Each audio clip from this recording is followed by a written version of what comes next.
What do you do when the thing that you didn't ask for happens in your life in the shifting seasons? I don't care how good you are, I don't care how talented you are. There's some times when things aren't going to go right, and you have to deal with it. You can find yourself stressed out. You can find yourself depressed, mentally fragile because of the experiences, the turbulence that you have gone through.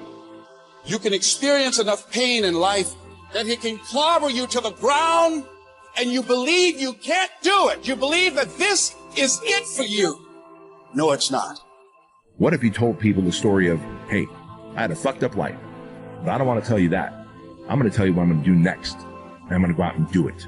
That is what self-development is about. That is what peak performance is about. That is what breaking through self-limiting beliefs is about, is rewriting the story. Because as long as you have breath in your lungs, as long as your heart is beating, as long as you have consciousness in your mind, you can go and rewrite the story of how your life ends. Setbacks will happen, and when they do, it's okay to cry, but eventually you have to get over it and move on. It is good to be uncomfortable. I've never met anybody who was terribly creative or gifted or strong in leadership who was also comfortable.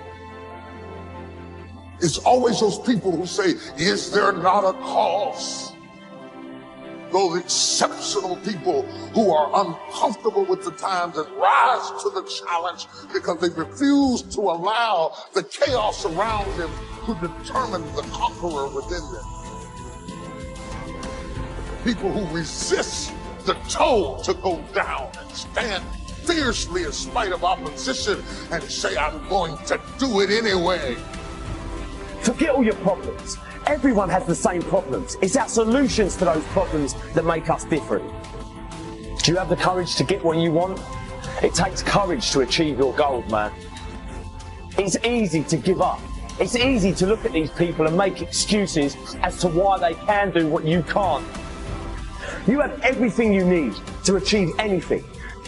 Our great problem is not that we feel that we are powerless, but that deep down inside we feel that we are powerful beyond measure. It's an incredible thought. It's almost a scary thought, isn't it? But it's also true, because the powers that you have are extraordinary. Have faith like a child. Adults are too skeptical. You may not be able to do all you find out. You may not be able to do all you find out, but you should find out all you can do. See, you don't want to wind up at the end of your life and discover that you've lived only 1/10 of it, and the other 9/10 went down the drain. Be curious. Get excited like a child over your ability to make yourself do anything for change. The law of use. And it goes something like this. Whatever you don't use, you lose. Lack of use causes loss. You lose automatically when you lose. The same thing goes for all the human virtues. Ambition, unused, declines. Strong feelings, unused, diminish. It doesn't grow. Faith, unused, decreases. It's a law. Today unused is lost. A talent unused is lost. An ability unused is lost. So here's one of the key expressions of the evening. Take a new inventory of yourself. Starting tomorrow, new project. Take a new inventory. And make sure that all of your talent and ability and mentality and ingenuity and vitality and strong feelings, faith, courage, make sure that all you've got's being used. Otherwise, you lose. Repetition, repetition, repetition. Go over it. And if you repeat it, go over it, sure enough, someday, some mysterious day, the idea takes root, starts to grow, and shows up in your personality and your lifestyle. I don't care where you come from.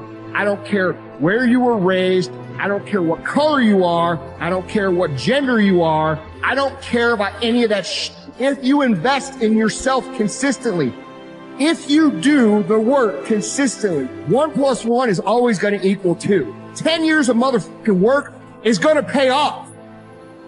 Dig deep. Take accountability for your goals, dreams, and aspirations. Ain't nobody going to give you nothing. Ain't nobody going to give you nothing you ain't working for. And the reason why some of you can't get to that next level, we don't have enough stuff in you to push you to get through some of the hell you gotta go through. That house ain't gonna get you through that hell. That car ain't gonna get you through that hell.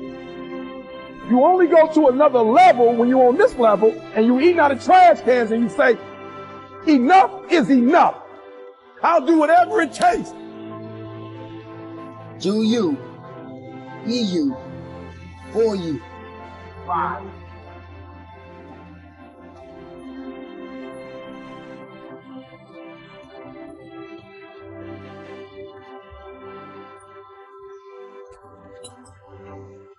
You should treat yourself like you're someone responsible for helping.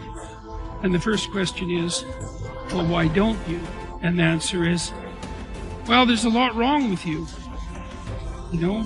and it's hard to exercise enough love and care in a deep and non-naive way to care properly for something like that. It's an encouragement to assume, to act out the proposition that even if life is as difficult as it seems to be, and if you're as vulnerable and weak in a fundamental sense as you definitely are, and characterized by this terrible propensity for the infliction of voluntary suffering on yourself and others, and that destructive tendency, that there's still something within you that's so remarkable and so aligned with order and being in the proper manner that you can climb above that, let's say like Abel, and that you can make the proper sacrifices, and that you can set yourself right, and you can set your family right,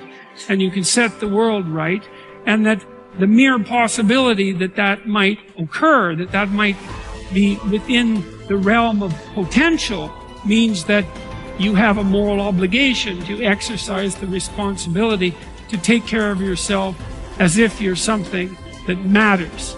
And that if you did that properly, it might turn out that what you did would matter, that it would matter to you, that it would be meaningful in the way that things that matter are meaningful, and that it would matter to everyone around you.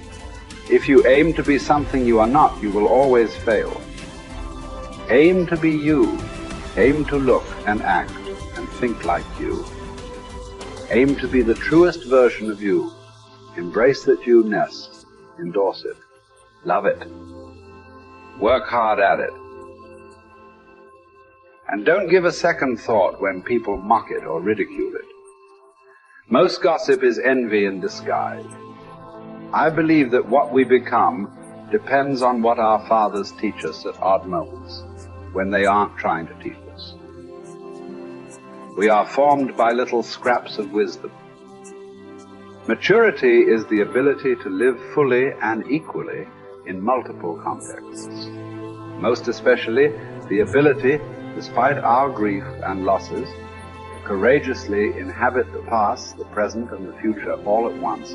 The wisdom that comes from maturity is recognized through a disciplined refusal to choose between or isolate three powerful dynamics that form human identity. What has happened, what is happening now, and what is about to occur. Immaturity is shown by making false choices. Living only in the past, or only in the present, or only in the future, or even living only 2 out of the 3.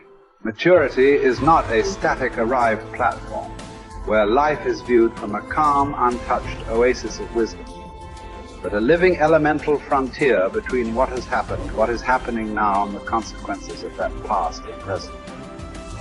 First imagined and then lived into the waiting future. Maturity calls us to risk ourselves as much as immaturity, but for a bigger picture, a larger horizon, for a powerfully generous outward incarnation of our inward qualities, and not for gains that make us smaller, even in the winning. People say that what we're all seeking is a meaningful life. I don't think that's what we're really seeking. I think that what we're seeking is an experience of being alive, so that our life experiences on the purely physical plane will have resonances with our own innermost being and reality, so that we actually feel the rapture of being alive. Believe me, there is no such thing as great suffering, great regret, great memory. Everything is forgotten, even a great love.